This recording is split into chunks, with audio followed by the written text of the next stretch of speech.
at is food waste, which is obviously a really significant issue. It says that food waste accounts for about a third of all the emissions from food in general, and a sixth of global emissions worldwide, which is, or 6% of global emissions worldwide. So it's a huge issue. It poses big environmental challenges, big economic challenges, and of course the decomposition of food is directly responsible for methane emission. So that particular problem is the problem that made Ruairi and his sister Niamh spring into action. Their business is BiaSol. They're based in Westmeath. They're based in Tullamore. They're from Westmeath. That's it. And I had a look at their website, and there's this just simple, striking tagline, which was maximising nutrition and minimising waste, and it just captures so much. And then there was another one, delicious, nutritious, and zero waste, which of course are nice, concise taglines, but I was interested to see that the delicious, nutritious and zero waste are actually the goals of the business. So it's right throughout the strategy. So I think Ruairi is here. Ruairi will have the floor for the next little while to talk you through their business and food waste and strengthening food rescue. So Ruairi, over to you.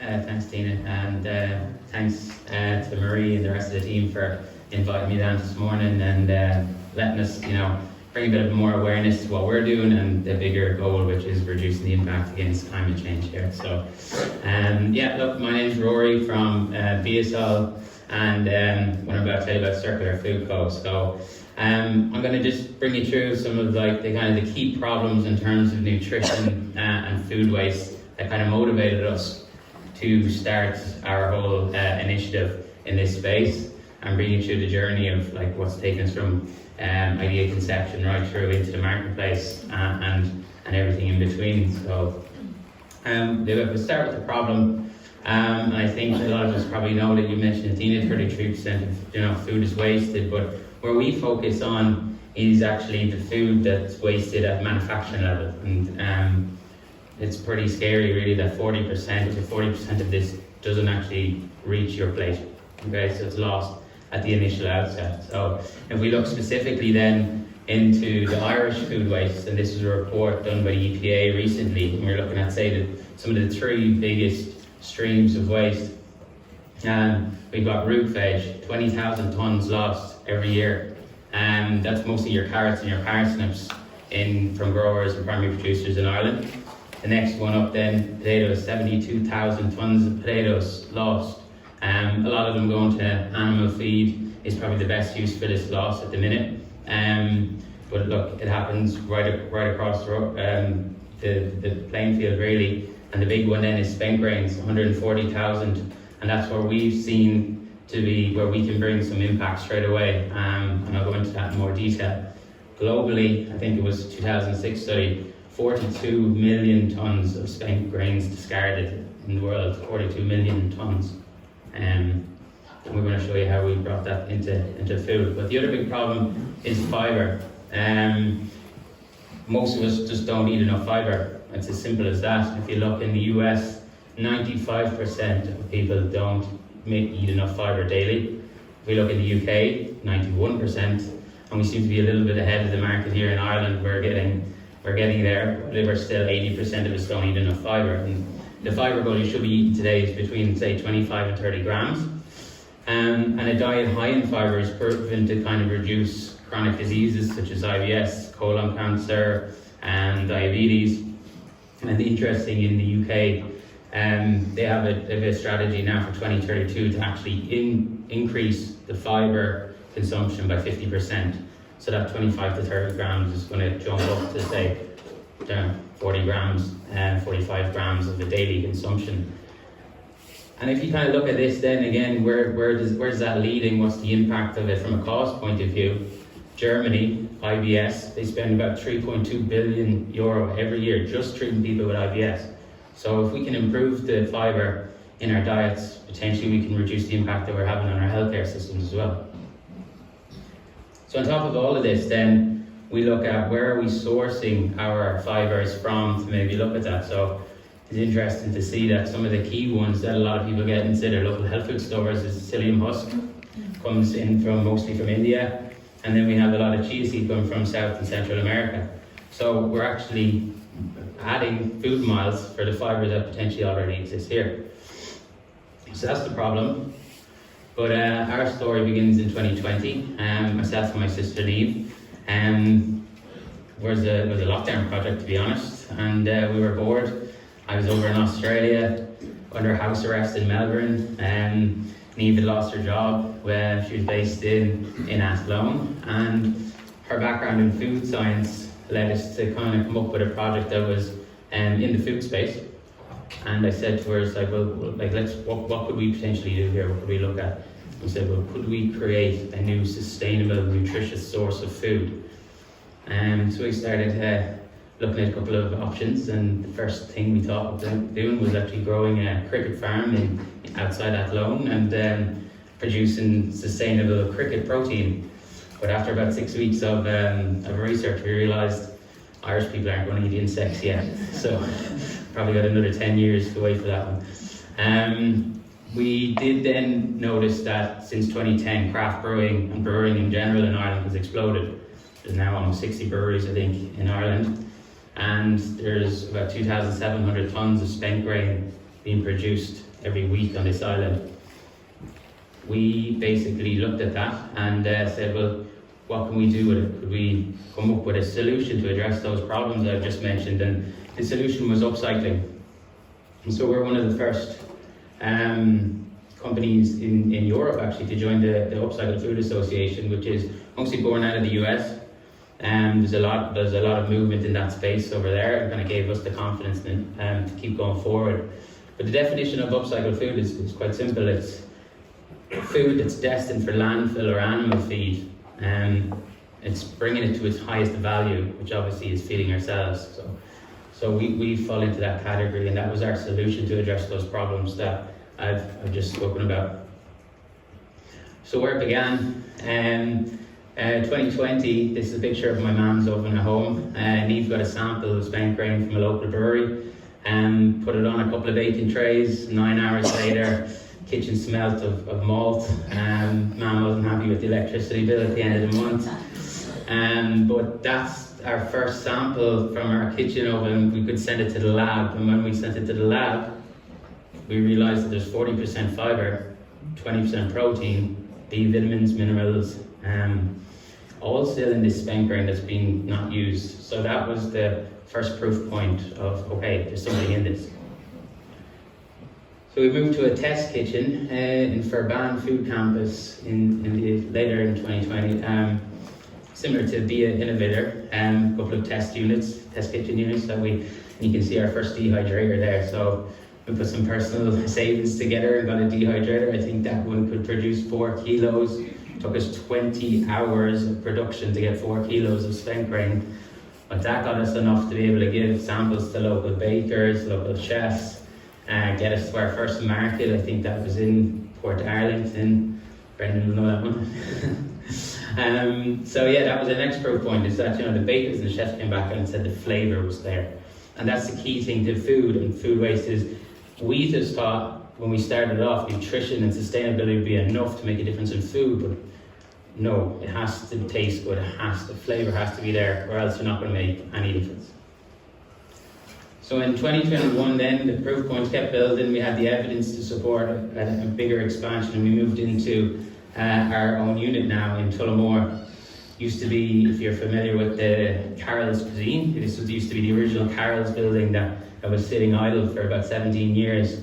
So we moved in there and we were able to scale our production, get products for the market, and that's when in 2022 we started to figure out then, right, how are we going to generate revenue? How are we going to bring awareness to this concept to the rest of the island? So we launched a brand called BiaSol. Bia is obviously our short for food, and Sol is short for solution. So it was a food solution for the problems that we've looked at. BiaSol is all about being better for you, better for the planet in a couple of different ways. So when we kind of innovate our products, we look and we rank nutrition as much as flavour. So we push the boundaries in terms of how much fibre, how much protein can we get into the foods, but at the same time measuring it up that it still tastes great. And then we look at like how does a product come. Packaging is a big thing. And so the box is obviously recyclable, but the inner bag, it took us a long time to get that right. It's made from organic wood pulp, so it's a home compostable plastic-free solution. Obviously that's why our products are probably at a higher price point, but we're demanding a premium for that. To date, I think as I said, we launched the brand in 2022. We're in about 200 stores across Ireland at the minute. We've gone into the UK, we've got a listing now at Holland and Barrett. And yeah, we're growing across the UK now at the minute. So that brand has gone from strength to strength. But Niamh and I realised that if we really want to change the way, move the dial in terms of food waste, we need to think outside of one brand. We can't do it alone, we need to work with all brands. So we launched a Circular Food Co. earlier this year, and that's a B2B solution. Circular Food Co. is an innovation partner to the agri-food sector in Ireland. And what we're aiming to do here is to allow other brands, other manufacturers to start using the upcycled ingredients that exist here on the island and come up with new sustainable products. So I can give you an idea of a process and how it works here for us. So Circular Food Co. collects the food waste from, say, brewers, distillers, carrot farmers, potato producers. We bring it to Tullamore. We have an upcycling facility there, turn it back into functional ingredients. We do the research, make sure it's nutritionally intact, it has identify the functionality, and then we come up with the product concepts and innovations for other players. Once it's a full circle, keep as much food in the cycle as we can. Some of our innovations, the latest one, so Deli Lights have just launched a brand new overnight oats product, and that's going across the UK at the minute. We've got Bean and Goose, if you know, they do really nice chocolate. Their malted barley is obviously upcycled. We work with O'Donoghue's Bakery in Tullamore in a range of different soda breads.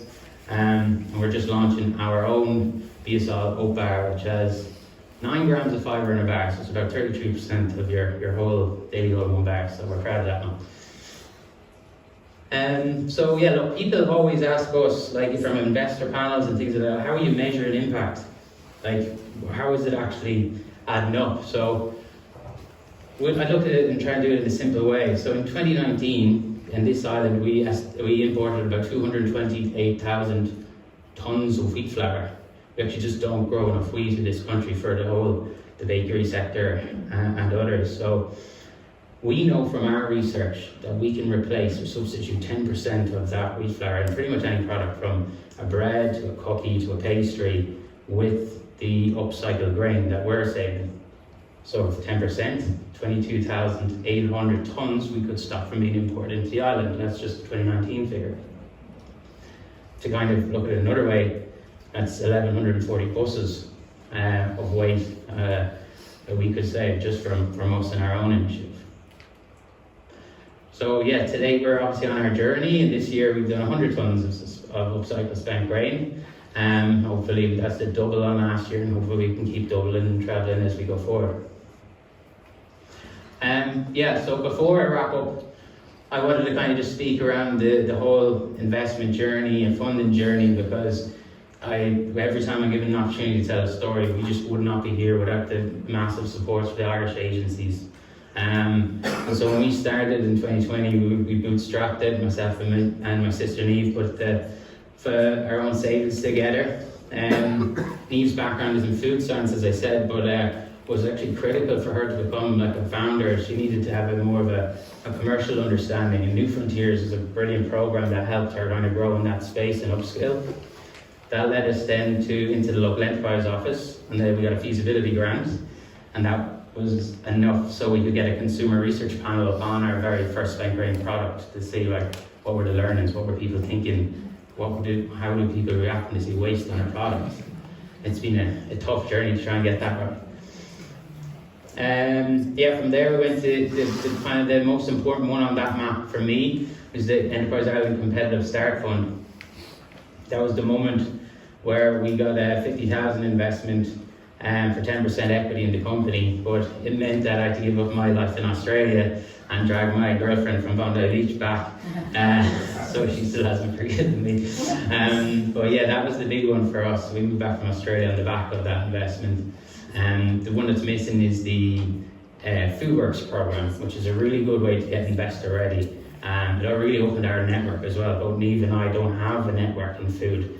My background is in tech, and Niamh's was more on the science end. So growing a whole food brand, you need to know people in this island, and that FoodWorks program was instrumental for us.